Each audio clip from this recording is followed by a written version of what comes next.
King George medical university के 110वें स्थापना दिवस पर समारोह हुआ आयोजित। कार्यक्रम में मुख्य अतिथि के तौर पर कुलपति lieutenant general doctor Bipin Puri रहे मौजूद। साथ ही विशिष्ट अतिथि के तौर पर पैथोलॉजी विभाग के विभागाध्यक्ष प्रोफेसर उमा शंकर सिंह, अमेरिका से आई doctor Sumita Gokhale, Tata memorial hospital के प्रोफेसर डॉक्टर गुजराल आदि रहे मौजूद। पैथोलॉजी विभाग के फैकल्टी, रेजिडेंट स्टाफ और छात्र छात्राएं रहे मौजूद। सर क्या नाम है आपका? मैं डॉक्टर सुरेश बाबू, प्रोफेसर हूँ, department of pathology, king George medical university sir Lucknow. ये बताइए, आपकी पैथोलॉजी जो है, जिस समय कोविड वगैरह चल रहा था उस समय किस तरह का काम करा, क्या दुश्वारियाँ पेश आई थी, और क्योंकि सबसे ज़्यादा खतरे वाला काम पैथोलॉजी के लोगों का कोविड तो एक बहुत बड़ी महामारी थी जो पूरा देश इससे गुजर रहा था, और हम लोग KGMC हमारा करीब 100 साल से ज़्यादा 110वां फाउंडेशन डे तो हम के अपना पैथोलॉजी का ही मना रहे हैं। 1905 में इस्टेब्लिश हुआ था। बहुत बड़ी सर्विसेज प्रोवाइड करता है अपने पूरे उत्तर प्रदेश के लिए, ईस्टर्न यूपी के लिए, यहाँ तक बिहार और नेपाल के भी लोग आते हैं। जब ये महामारी हुई तो बहुत ही बेहतरीन ढंग से, बहुत ही तालमेल के साथ, अपनी पूरी क्षमता के साथ हमारे सारा स्टाफ, हमारे सारे रेजिडेंट्स, हम सारे फैकल्टीज़ अनटायर्ड वर्क किया और देश के हित में, देश के निर्माण में अपनी भूमिका अदा की। सर और क्या कुछ उपलब्धियाँ हैं आपके विभाग की? देखिए, हम 110वां फाउंडेशन डे मना रहे हैं और हम 110 साल की जर्नी तय करके आए इस मेडिकल फील्ड में। हमारी पैथोलॉजी में शुरू में जब फाउंडेशन था तो बहुत सारी चीज़ें ऐसी थी जो हम मैनुअल तरीके से करते थे, अब खुद बनाते थे, रिएजेंट बना करके करते थे। आज वर्कलोड इतना ज़्यादा है, काम इतना ज़्यादा है, हर क्षेत्र में इतना एक्सपर्टाइजेशन हो गया है, तो और बहुत सारे लोगों को सर्विसेज प्रोवाइड करते हैं हम लोग। KGMC में आप देखते हो कि मरीज़ ही इतना ज़्यादा आता है और जितना भी ट्रीटमेंट होता है वो पैथोलॉजी के ऊपर निर्भर करता है। तो हम लोग की जो टीम है पैथोलॉजी की, आज हमारे यहाँ 20 लोग हैं फैकल्टी के, अभी और भी क्यू में हैं। हमारे रेजिडेंट भी हमारे पास 20 हैं जो MD कर रहे हैं हमारे अंडर में, और करीब 200 तो 250 बच्चे MBBS के आते हैं। BDS में भी बहुत सारे बच्चे, पैरामेडिकल में भी। तो इतना ज़्यादा वर्कलोड है, उन सब चीज़ों में बहुत कोऑर्डिनेटेड तरीके से मरीज़ के लिए जितना बेस्ट हो सकता है अपने एफर्ट्स के साथ वो हम लोग प्रोवाइड करते हैं। तो उन सारी चीज़ों में सभी के ज्ञान को बढ़ाने के लिए हमारे रेजिडेंट्स के, हमारे स्टाफ का, हमारे टीचर्स के लिए तो एक ओरेशंस था इसमें, और बहुत अच्छे डिस्कशंस हुए, एक्सपर्टाइजेशन हुआ उसमें, जिससे कि सब जितना ज्ञान हम टीचर्स के पास होगा, हमारे रेजिडेंट के पास होगा, वो वर्ल्ड में उस ज्ञान को पहुंचाएंगे और मरीज़ के हित के लिए बहुत लाभकारी होगा। सर आपका नाम क्या है, सब परिचय दीजिए। मैं सुमित गुजराल, मैं टाटा मेमोरियल हॉस्पिटल में प्रोफेसर हूँ पैथोलॉजी में। सर अभी आप यहाँ कार्यक्रम में आपको बुलाया गया, आप आए हैं, आपने बच्चों को स्पीच दी, जो पढ़ने वाले बच्चे हैं, किस तरह का संदेश दिया है बच्चों को, क्या? एक्चुअली मैं बहुत किस्मत वाला हूँ कि मुझे KGMU ने बुलाया यहाँ पे। इसको ऑनर है मेरे लिए कि मुझे इन्होंने बुलाया एक ओरेशन के लिए, जैसे मैडम को भी बुलाया। और मैंने यहाँ पर अपना एक एक्सपीरियंस शेयर किया इस ओरेशन में, जो हम 3 साल से कर रहे हैं। 3 साल पहले जब कोविड शुरू हुआ था तो सब कॉलेजेस में पढ़ाइयाँ बंद हो गई थी, एकदम ठप हो गया था काम, पढ़ाइयाँ कहीं नहीं होती थी, क्योंकि सब लोग बीमार पड़ गए थे, डॉक्टर भी बीमार पड़ गए थे, जो ठीक थे डॉक्टर, और बाकी लोगों का ख्याल कर रहे थे। तो उस टाइम हमको लगा कि ये टाइम अगर हम ऑनलाइन क्लासेस शुरू कर सकते हैं, क्योंकि हम बड़े शहर में, बड़े हॉस्पिटल में काम करते हैं, हमारे पास फैसिलिटीज़ हैं, डॉक्टर्स भी हैं, और हमारे दोस्त भी हैं जो पूरे इंडिया में अच्छी अच्छी जगहों पे लगे हुए हैं। तो हमने सबके साथ एक बैठ के मीटिंग करी और सब ने बोला हम पढ़ाएंगे। तो फिर हमने ऑनलाइन क्लासेस शुरू करी, हफ्ते में 3 दिन। तो ये पिछले 3 साल से चल रही हैं ऑनलाइन क्लासेस। ये फ्री प्रोग्राम है, इसमें बच्चों से कोई पैसे नहीं लेते, और ये टाटा ट्रस्ट इसको स्पॉन्सर करते हैं। तो इसके काफ़ी अच्छे इम्प्लीकेशंस हैं। ये भी पूरे इंडिया से बाहर चला गया है, पूरा एशिया और पूरा अफ्रीका इसको अटेंड करता है। तो जितने भी कॉलेजेस हैं जहाँ पर वो टेक्नोलॉजीज़ नहीं हैं, अभी कोविड ख़त्म हो गया पर तो भी अभी भी ये क्लासेस पॉपुलर हैं और चल रही हैं।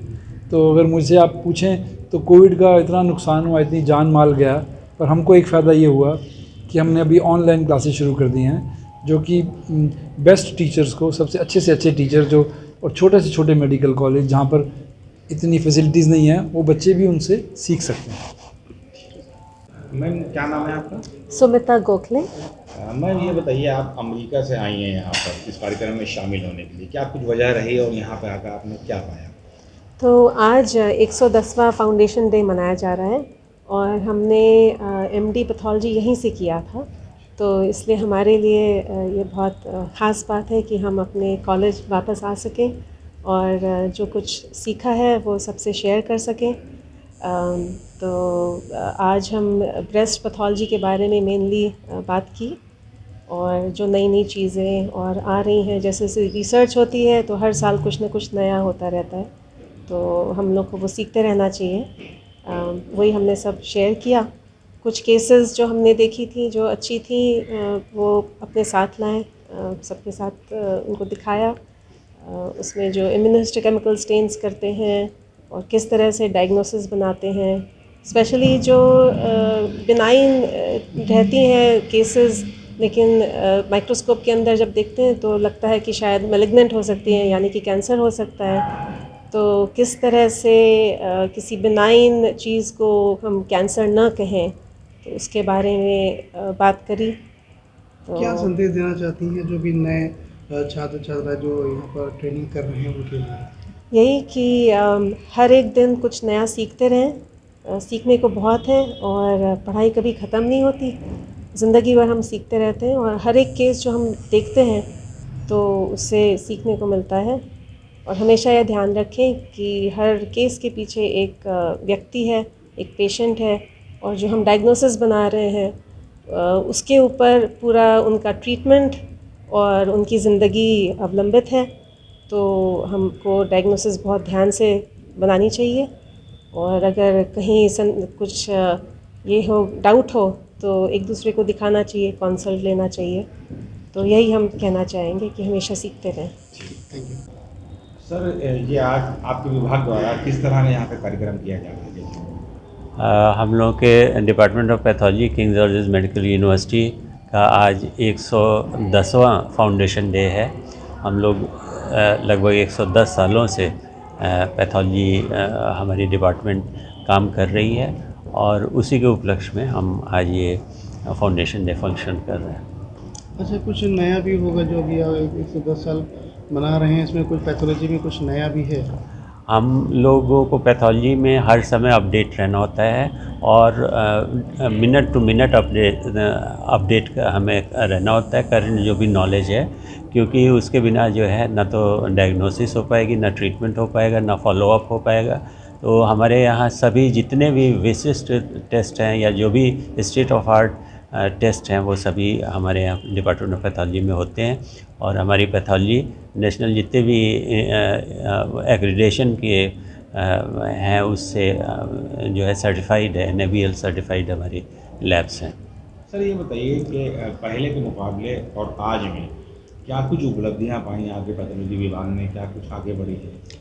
पहले हमारा डिपार्टमेंट ऑफ पैथोलॉजी शुरू से ही बहुत ही अग्रणी रहा है काम करने में, लेकिन अगर देखें तो आजकल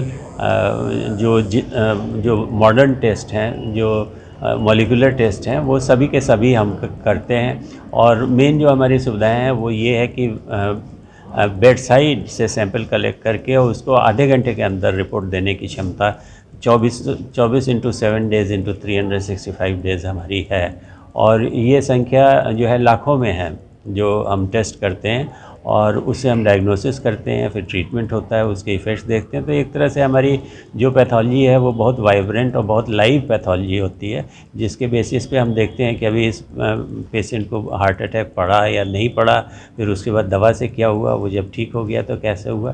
तो कहने का मतलब हम लोग पूरा स्पेक्ट्रम ऑफ डिजीज़ भी देख लेते हैं और बहुत ही उच्च गुणवत्ता का पैथोलॉजी के इन्वेस्टिगेशंस करते हैं। ठीक।